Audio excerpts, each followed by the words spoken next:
चोरी करना बहुत ही बुरी बात है, लेकिन अगर चोरी में स्टाइल, मसाला और एक परफेक्ट प्लान मिला दिया जाए तो वो कितना इंटरेस्टिंग बन सकता है, ये हमें दिखाया नेटफ्लिक्स की सीरीज़ मनी हाइस्ट ने। जब मनी हाइस्ट के 5th पार्ट को रिलीज़ होने में बहुत ही कम टाइम बचा है, क्यों ना बात की जाए कि क्या हो सकता है 5th पार्ट में और थोड़ी थ्योरीज को एक्सप्लेन किया जाए। लेकिन इन सबसे पहले इंट्रो।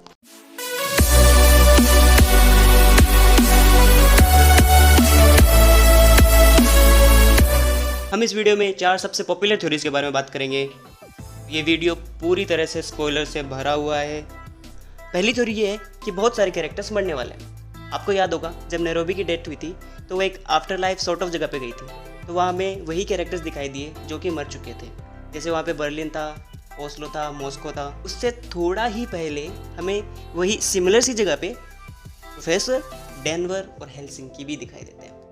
हालांकि प्रोफेसर का मरना इतना बिलीवेबल नहीं लगता, लेकिन इस कहानी की जो नरेटर है वो टोक्यो है और वो प्रोफेसर को बार बार माय गार्डियन एंजल कह के बुलाती है।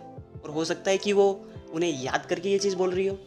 ये सीरीज पहले ही साबित कर चुकी है कि कोई भी कभी भी मर सकता है। हो सकता है कि प्रोफेसर के मरने के बाद लिस्बन गैंग की इंचार्ज बन जाए, क्योंकि उसे प्लान के बारे में सब कुछ पता है। एक थ्योरी ये भी कहती है कि फुटबॉल मैच के दौरान जिन लोगों ने रेड टी शर्ट पहन के रखी थी, सिर्फ वही लोग सरवाइव करेंगे।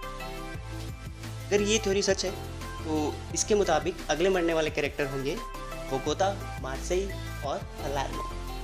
पलार्मो मर जाए तो मजा ही आ जाए। बहुत सारे फैंस का मानना है कि तातियाना इस सीरीज के फ्यूचर की बहुत ही इंपॉर्टेंट कैरेक्टर होने वाली है, क्योंकि वो बर्लिन की वाइफ भी है और एक चोर भी है, जो हमें इस सीन में बताती है। El piano y las joyerías, mis dos especialidades. इसी टाइम बर्लिन और प्रोफेसर नेक्स्ट चोरी प्लान कर रहे होते हैं और वो चाहते हैं कि कुछ भी इमोशनल च्याप्पा उनके बीच में ना आ पाए। No puedes arriesgar todo el plan por una mujer. Es la primera norma. अभी जब वो बर्लिन प्रोफेसर को बताता है कि उसने तातियाना को सब कुछ बता दिया है, तो प्रोफेसर बहुत नाराज़ हो जाता है और बर्लिन को कहता है कि वो तातियाना पे भरोसा नहीं करता है और हो सकता है कि वो प्लान ख़राब कर दे। आगे के एपिसोड्स में जब बर्लिन की शादी हो रही होती है तो वो कहता है कि उन्हें कोई भी कभी भी धोखा दे सकता है और इसे ज़्यादा सोचने की ज़रूरत नहीं है। ¿Me traicionaría? Por supuesto que sí. Claro que sí, si se diesen las circunstancias adecuadas a Tatiana. इसी के अराउंड 4 थ्योरीज हैं। ये कहती है कि तातियाना गैंग की हेल्प करेगी चोरी को फिनिश करने में। दूसरी कहती है कि तातियाना पुलिस को सब कुछ बता देगी और सबको पकड़वा देगी।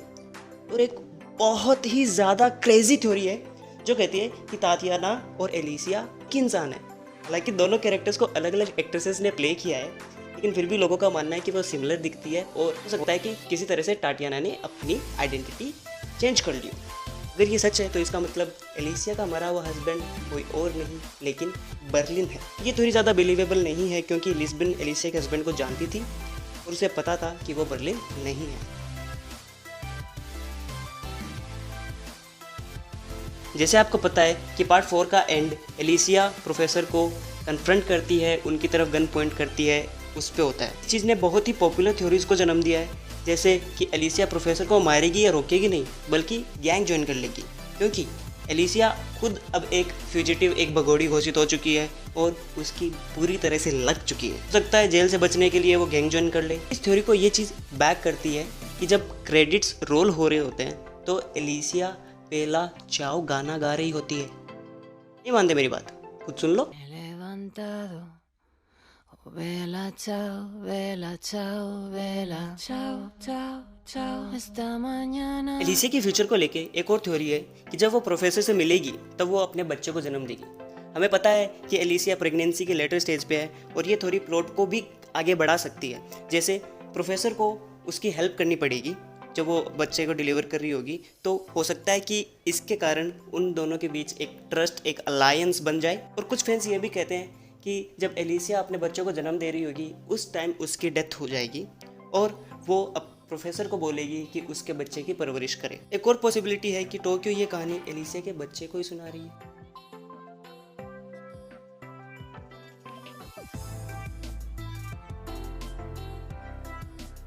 इस बात को लेके बहुत सारी थ्योरीज हैं कि टोक्यो ही कहानी की नरेटर क्यों है।